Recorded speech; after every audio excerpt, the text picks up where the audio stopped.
Hello lovely Seaton children, time for another Michael Rosen story. Eddie in bed. Just to say, my cat might make an appearance. She's called Sadie, so just give her a wave if she does. Sometimes I look really tired because you see, when most people are fast asleep and I'm fast asleep, I hear wah! That's the baby, Eddie. So I get out of bed and I go into his room, and he's sitting up in bed and he has these nightmares.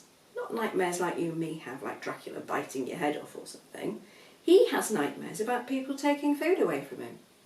So one night I go in there and he's sitting up in bed, lifting his arms above his head and banging them down, screaming, "I want my biscuits, I want my biscuits." Now, if you can imagine that, you can imagine that at the same time he was sleeping in the same bed as his brother, who was 6. And you have to imagine his brother's head is right next to Eddie's hip. Think about it. Eddie's hands go above his head and wham, down by his side, right on Joe's head.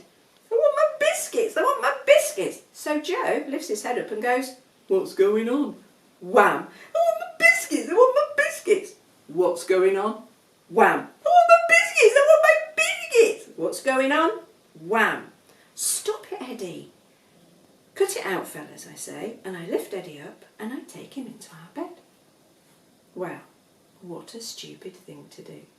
You see, most people sleep with their head on the pillow and their feet at the other end of the bed.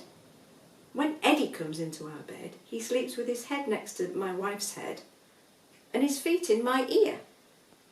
And you can imagine those feet sticking in my ear and those toes going wiggly, wiggly, wiggly down my ear all night. So by the time I get up in the morning, very tired and I'm very cross, but I can always get my own back on him in the morning because he hates having his nappy done.